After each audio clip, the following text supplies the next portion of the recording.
अस्सलामुअलैकुम व्यूअर्स। आज अक्टूबर की 7 तारीख है। इस सन निकलता हुआ आप देख रहे हैं। आज हम कोचिया पे बात करेंगे। अभी सुबह के तकरीबन 7 बजे हैं, पौने 7 हुए। ये देखें हमारा कोचिया प्लांट, खड़े होकर दिखाते हैं। फूल प्लांट हमारा ये कोचिया का प्लांट है। ये देखें कितना खूबसूरत लग रहा है।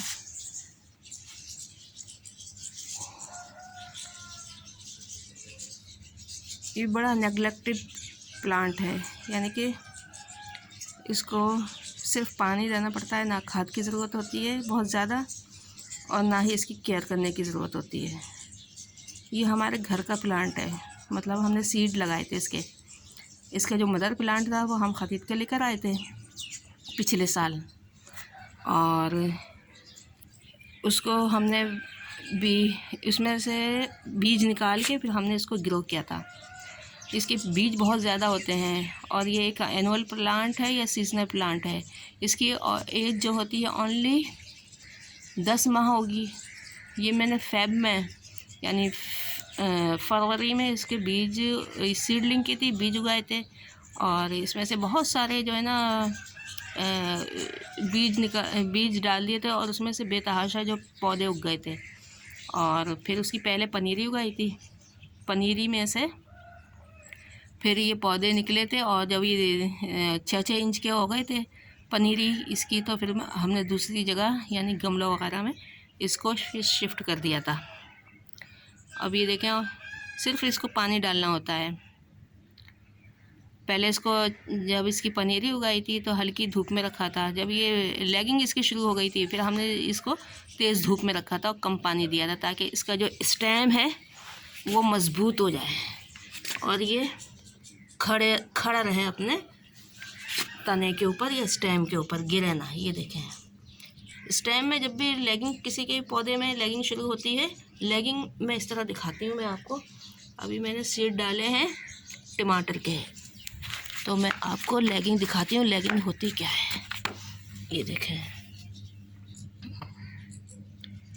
ये पौधे के अंदर कोई सा भी बीज होता है, कोई किसी भी चीज़ का पौधा होता है, उसके अंदर बीज के अंदर 2 छोटे छोटे बारीक बारीक 2 पत्ते होते हैं। इसको कॉटिलेडन कहते हैं। ये कॉटिलेडन होते हैं, ये ऑलरेडी किसी भी बीज में मौजूद होते हैं।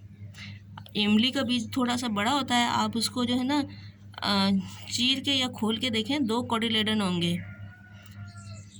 जो इमली के बीज के ऊपर ब्राउन कलर का, रेड कलर का जो छिलका होता है, उसको हटा के देखें तो वो एक मोटे मोटे जो है ना 2 हिस्से नज़र आते हैं, जो लाइट ग्रीन से या पीले कलर के होते हैं, उनको कॉटिलेडन कहते हैं। वो बीज का खाना होता है इन कॉटिलेडन्स के अंदर। ये देखें, इसको ये फॉल्स लीव कहलाते हैं।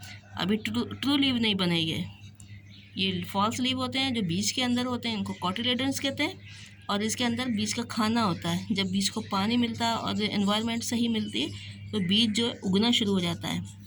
जब ये उगना शुरू होता है ये बीज, तो ये जो है ना इसका स्टेम बहुत तेज़ी से बड़ा हो जाता है, और ये कॉटिलेडन बहुत ऊपर आ जाते हैं, और ये स्टेम जो है ना बहुत कमज़ोर रह जाता है। ये स्टेम है बहुत कमज़ोर होता है, और ये पौधा जो है ना ये गिरने लगता है, खड़ा नहीं हो सकता अपने स्टेम के ऊपर पौधा।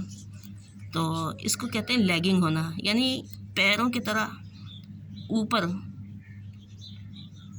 पैर को कहते हैं, और पैरों की तरह ऊपर ये बढ़ता चला जाता है। और जब ये बहुत टेंडर होता है यानी नरम होता है और ये नीचे गिरता है, तो इसका ये देखें, ये नीचे गिरा, ये नीचे गिर रहा है, ये वाला कहाँ गया, ये नीचे गिरा, ये खड़ा नहीं हो सकता।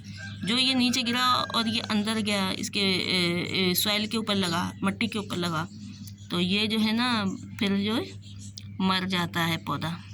अभी ये देखें, इसके अंदर भी लैगिंग शुरू हुई थी, लेकिन मैंने नीचे से ला के इसको फुल धूप में रखा, और इसके स्टेम मजबूत करने के लिए हम इसको फुल सनलाइट में रखेंगे, और इसको पानी इतना देंगे कि बस ये ज़िंदा रह सके। पानी ज़्यादा पी जाता है स्टेम ज़्यादा पानी पी जाता है और ये बहुत तेज़ी से बड़ा हो जाता है। हम लोग ये समझते हैं कि पौधा बहुत तेज़ी से बड़ा हो रहा है, लेकिन वो पौधा बड़ा तो होता है, लेकिन स्टेम जो है ना उसका नरम होता है, वो गिर के ख़त्म हो जाता है।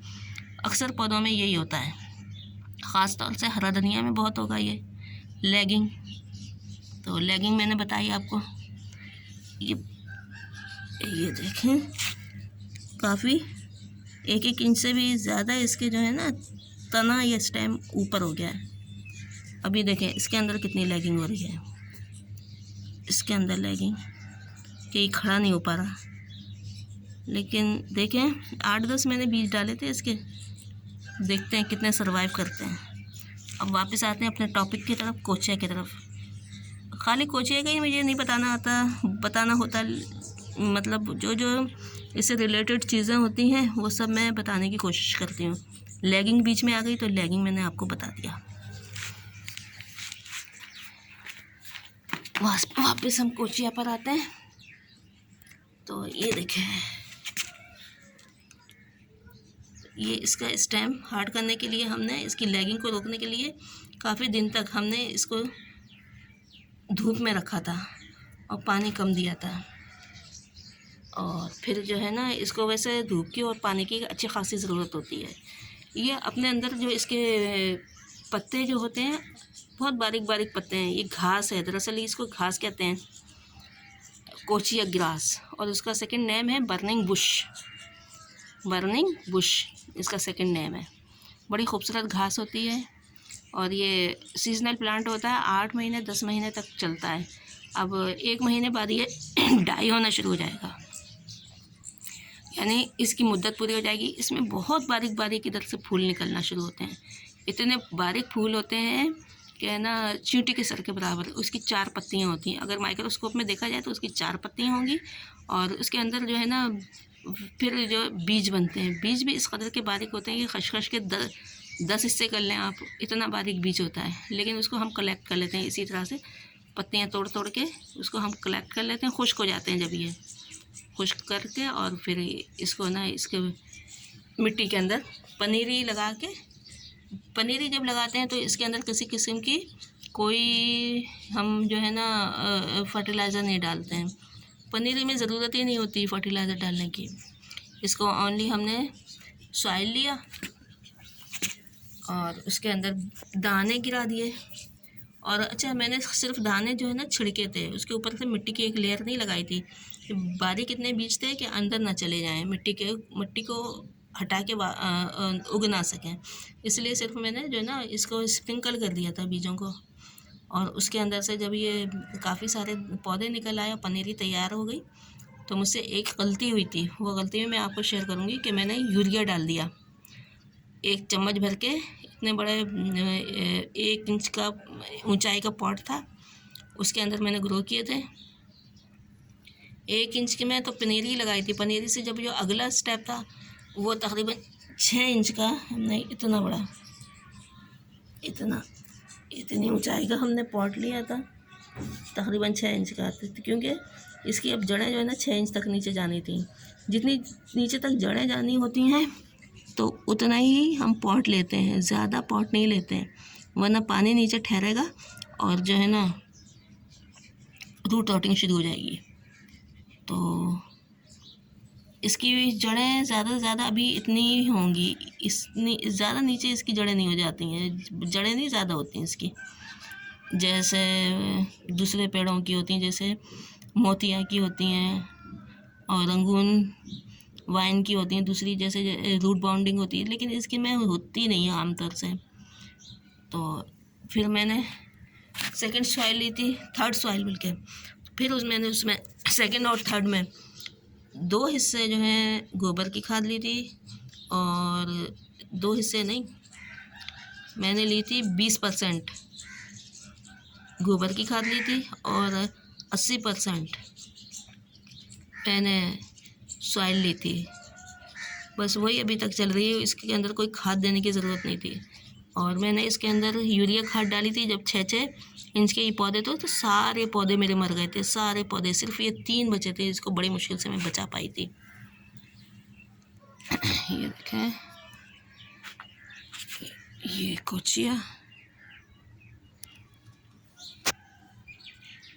अच्छा, एक पौधा हमारा ये बच पाया था,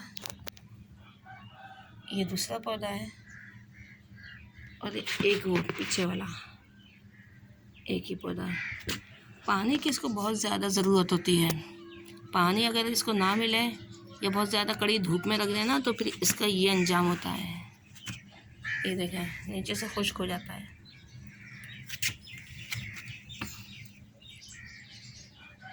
ये पौधा ज़्यादा हेल्दी पौधा नहीं था तो मुझे अच्छा भी नहीं लगता था, एक कोने में उठा के इसको डाल दिया था। ये नेगलेक्टेड प्लांट है, नज़रअंदाज किया हुआ है, तो इसकी हालत कुछ अच्छी नहीं है। लेकिन इसको जैसे जैसे ये बड़ा होता जाए उसको ये जो है ना बड़े पॉट में करते जाएं तो इसकी हाइट भी ज़्यादा होगी और इसकी जो है ना इसका डायमीटर भी ज़्यादा होगा। मैंने जो ज़्यादातर देखे 1-1 मीटर के मैंने डायमीटर देखे हैं और इसकी लेंथ भी 1-1 मीटर तक देखी है। अब ये देखें, ये छोटे पॉट में है तो इसकी हाइट भी ज़्यादा नहीं हो सकी। ऐसे इसकी हाइट कम है और ये बड़े पॉट में है तो इसकी हाइट ज़्यादा है। अगर हम इसको इस तरह लें तो ज़्यादा अच्छा रहेगा। पूरा फुल कोचिया प्लांट आया और ये छोटा वाला है कोचिया है और एक पीछे है जिसके आधे पत्ते सूखे हुए हैं।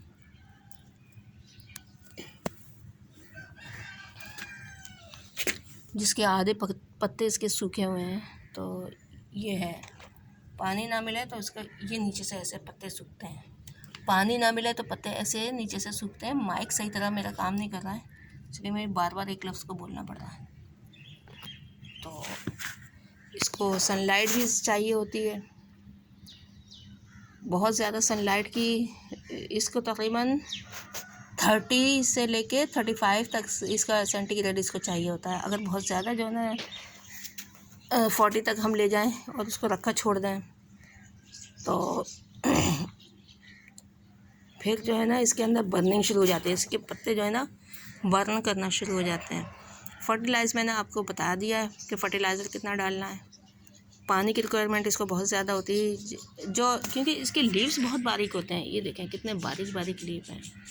ये अपने अंदर पानी को बिल्कुल भी जमा नहीं करता, बिल्कुल भी नहीं करेगा जमा। जो पानी की रिक्वायरमेंट कम हुई और ये पत्ते नीचे आ जाते हैं, ऐसे ऐसे झुक जाएगा पूरा पेड़, ऐसे ही सारे झुक जाएगा, ऐसे करके नीचे टर्न करने लगेगा। लेकिन जब पानी इसके अंदर डाल दो तो फिर ये सही रहता है। अगर एक आध दिन एक आध टाइम भी पानी मिस हो जाए तो ये नीचे से इसके पत्ते बर्न हो जाते हैं। देखें थोड़े थोड़े दिख रहा है, ये देखें बर्निंग शुरू हो जाती है इन पत्तों में। फर्टिलाइज़र भी हो गया, पानी भी हो गया, अब सनलाइट। ये देखें इसको सनलाइट अच्छी चाहिए होती। मैंने टेम्परेचर बता दिया 30 से लेके और ये 35 तक इसको चाहिए होता है। इसको मैं डायरेक्ट सनलाइट में रखती हूँ। ये देखें सूरज निकल रहा है और ये पूरी रोशनी इसके ऊपर आ रही है, सनलाइट। इसको अगर जो है ना फुल रोशनी में रखेंगे बहुत 40 तक तो इसके पत्ते जो है ना फिर जो है बर्न भी होंगे और येलो कलर के हो जाएंगे। लेकिन जब इसको 30 से लेके 35 तक रखेंगे तो फिर ये ना ग्रीन हो जाएगा, लश ग्रीन। देखें ठीक है। और जब 1 महीने बाद, अभी अक्टूबर का महीना है और 1 महीने बाद इसको बर्न होना शुरू हो जाएगा। इसका ये येलो कलर है ना तो वो आतिशी गुलाबी होना शुरू हो जाएगा। ये पूरा ग्रीनरी ख़त्म हो जाएगी इसकी और आतिशी गुलाबी हो जाएगा। इसको बर्निंग बुश कहते हैं। और इस टाइम इसको, और इसके अंदर जो है ना फूल आना शुरू हो जाते हैं। फूल बहुत बारीक बारीक होते हैं, बहुत बारीक, आप उसको तमीज़ नहीं कर सकते कि फूल हैं क्या हैं। लेकिन ज़ाहिर है सीड बनते हैं तो उसके अंदर फूल भी होते हैं और फूल इतने बारीक होते हैं, बेतहाशा बारीक। बस उन फूलों को कलेक्ट करके रखना होता है और सीड्स को। जब वो खुश्क होने लगे ये पूरा पौधा यहाँ से लेके यहाँ तक खुश्क हो जाएगा, सिर्फ इसका स्टेम रह जाएगा। बाद में ये स्टेम भी जो खुश्क हो जाएगा। उस वक्त ये टाइम होता है इसके सीड कलेक्ट करने का, उसको सेव करने का। जब फरवरी का महीना आ जाएगा फिर इसको दोबारा जो है ना हम लगाएंगे, तो फिर हम दिखाएंगे। अल्लाह हाफ़िज़।